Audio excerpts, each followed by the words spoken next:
Hey there, it's Kristen. And before we dive into today's episode, I have a tiny favor to ask. I'm planning some exciting stuff this year for the podcast and my courses, and I would really love your input.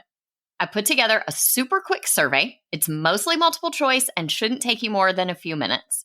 Your feedback will directly shape the content I create this year, so I can make sure it's exactly what you need to thrive in your business without the hustle. Because I know your time is precious, everyone who completes the survey gets entered into a giveaway where 2 lucky winners will get a $50 gift card to Amazon or Target, your choice. It's just a little thank you for helping me make this year on the show the best yet. Head over to kristendoyle.co/survey, or you can find the link in the show notes. The giveaway ends on April 14th, so don't wait too long. Hey TPT sellers, ready to see growth in your business? You're in the right place. Welcome to the Savvy Teacher Seller. I'm Kristen Doyle, and I'm here to give you no fluff tools and strategies that will really make an impact on your sales. Let's get started, y'all.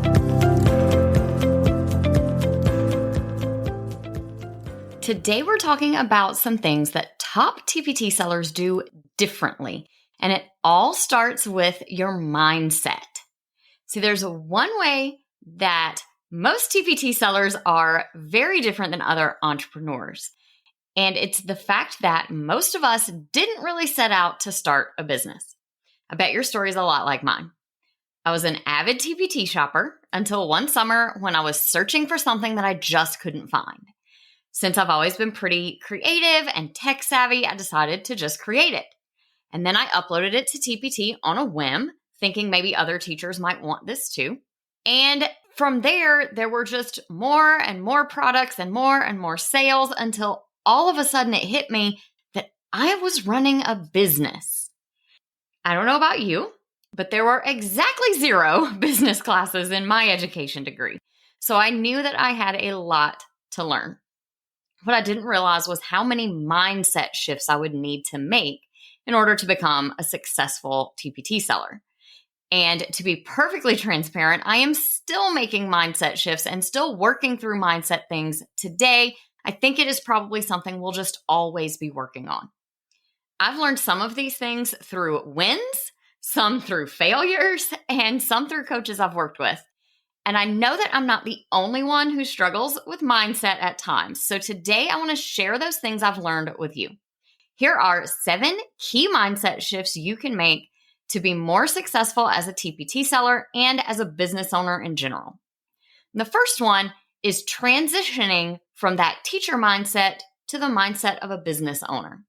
Now, there are some similarities between teaching a class full of kids and running a business that can really help us as business owners. We are pretty amazing at managing our time and our resources because we have learned how to do that over our teaching careers. We've had no choice. There are some other things that are very different. As a teacher, our whole focus is on imparting knowledge and nurturing our students and helping them to be the best that they can. And a lot of times that results in us giving way more than we necessarily are required to by our jobs. On the flip side, as a business owner, it is really important to balance the value that we're providing with staying profitable in our business and making strategic decisions based on the return we're going to get off of the time or the money that we invest. So those are some shifts that we need to make as we're moving into a business owner mindset. Some ways that you can kind of facilitate making that transition in your mindset are to just start kind of seeing yourself as a business owner. Think of yourself as an entrepreneur. Start talking about it that way. If your friends who are not TPT sellers don't know that you run a business online, then you're not talking about it enough. Hopefully, you are talking about yourself like a business owner. You are letting people know what you do, and you're treating this like a business. It's also really important to set goals for your business every year or every quarter, and to just spend some time learning some basic business principles. You can listen to lots of really great business podcasts. I'll link a couple that I like in the show notes. But thinking outside the TPT box and just learning about business in general. Another mindset shift that's really important to make, and this goes right back to shifting from teacher mindset to business mindset in some ways, is adopting a mindset of abundance instead of scarcity.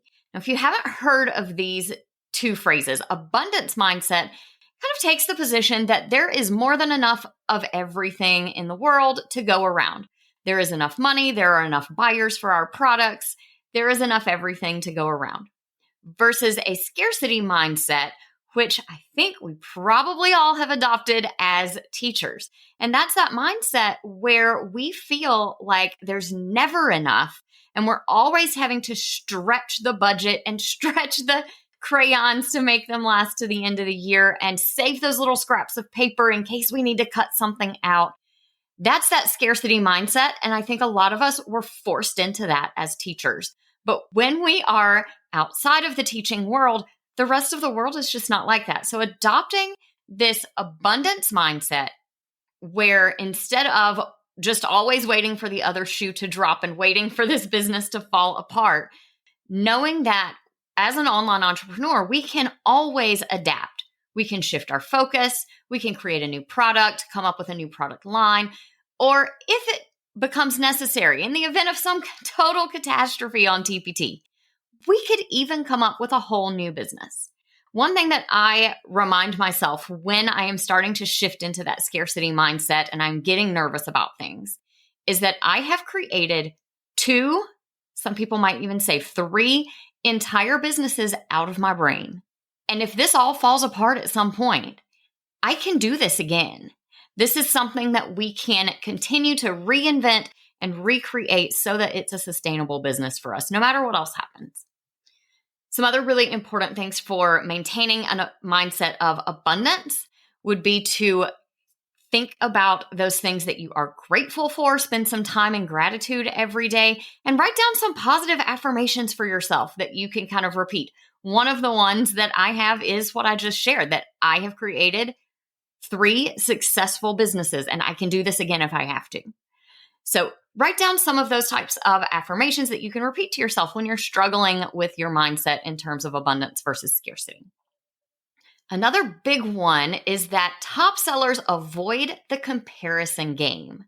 See, when we compare ourselves to other sellers, first of all, we are usually making an incomplete comparison or an inaccurate one. We've all heard the phrase, you can't compare your beginning to someone else's middle or end of their story. We never know where other sellers are, where they started, how much work they've done to grow, what size team they have. So comparing ourselves to other people tend to leave us feeling inadequate or maybe stuck. And it really is so important that we just focus in on our own personal growth as sellers. Things like setting and tracking your own personal goals, celebrating your wins, even when they're really small. Time and again, I see sellers who say, I'm only up 10% this year. And maybe their goal was to be up 30 or 40%. And while, yes, it would be super exciting to have met a big, big goal, when we are up 10%, we are still up. So shifting your mindset and celebrating those achievements, even if they're not quite as big as you wanted them to be, can really help you to avoid that comparison game and to focus on what you're doing to grow your own store. Another thing that top sellers do is they are willing to make changes to their products, to their strategies, especially when they get feedback and when they know design trends and things have changed.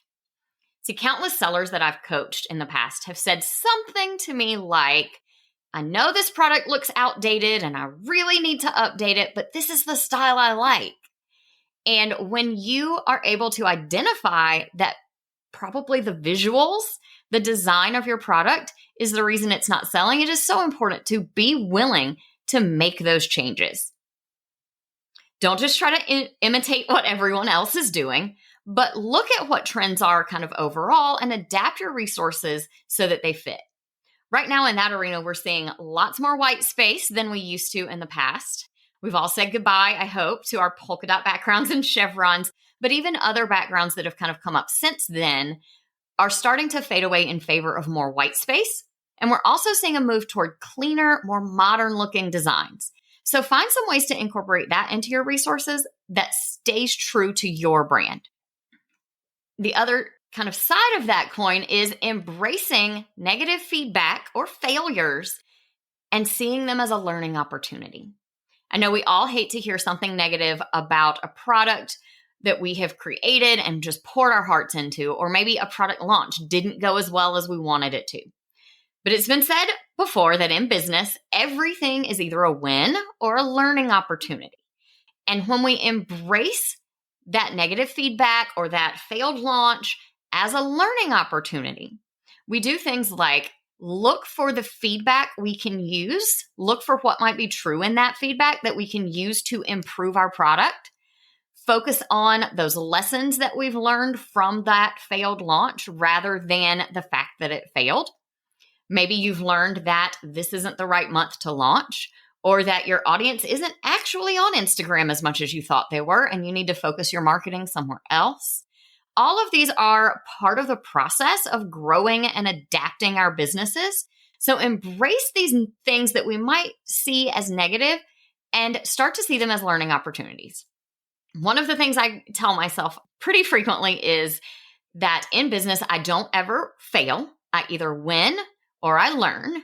And sometimes what I learn is what not to do. And that's okay too, because we have to learn what not to do somehow. Next up, another mindset shift of successful sellers is to think about things in the long term, not just short term, and plan for that sustained success. I know it's always so tempting to jump on something that we think might give us some instant sales, but it's always important to plan long term and to think about the long-term implications of those short-term things that we do. Now, I'm not saying that we should never jump on to current trends. Sometimes those trends that pop up, we know they're going to be short-lived, but they might really give us a big boost in sales, and maybe we need that right now, and that's fine. But if all we ever do is stick to those trends and try to continue creating what's trending right this second, those trends fade away. And that keeps you in a constant cycle of creating new things. And those old things you've created aren't selling anymore. It's so much better to be creating things that either will continue to sell long term, or as trends change, you can come in and make small shifts and adjustments to the product so that it keeps selling instead of having to start over every time a new trend pops up. Another topic in this area is constantly running sales or undercutting your pricing. That can be a way to give us a nice little sales boost. And I say this as someone who just participated in a hashtag sale this month, but I always try to limit the number of those kinds of promotions that I do, because constant sales is going to lead to buyers who aren't willing to pay the regular prices. So keep in mind that you want to adopt that long-term mindset, thinking about what's going to be good for your business in the long term, setting some boundaries around those short-term promos that you do so that your business stays healthy and sustainable long term. All right, our last mindset shift is acknowledging that you don't know it all. See, especially if we've been in business for a long time, it's easy to start thinking that we already kind of have all the answers and that there's not much left to learn, or the way that we're doing it is the best way. And as teachers, I know we all know the value of having that lifelong learner mindset. So as teacher sellers, let's bring that into our business as well. Keep in mind that no matter where you are in your business, we all have things to learn. I know there are areas that I am really great, and there are areas that I struggle and I still need to learn. So when it comes to those areas you know you need to learn more about, keep your eyes open for podcasts, for courses, for mastermind groups where you can start learning about those things that you need some help with. And if you're interested in any of those ongoing learning opportunities that I offer, you can find all of them on my website on my everything page at kristendoyle.co/everything. Well, there you have it, friends. Those are 7 big mindset shifts that can help you level up your TPT business. As your action step for this episode, I would encourage you to choose one of those mindset shifts to focus on over the next month or so and see what kind of impact it makes on your mindset, on the way you feel about your business, and even on your sales. Before you go, if you're enjoying the show, please take a moment to follow and rate it on your favorite podcast app. It helps other savvy TPT sellers like you find me, and I appreciate it more than you know. Talk to you soon. I hope you enjoyed today's episode. If you did, please share it with another teacher seller who would also find it helpful. For more resources on growing your TPT business, head to kristendoyle.co/TPT. Talk to you soon.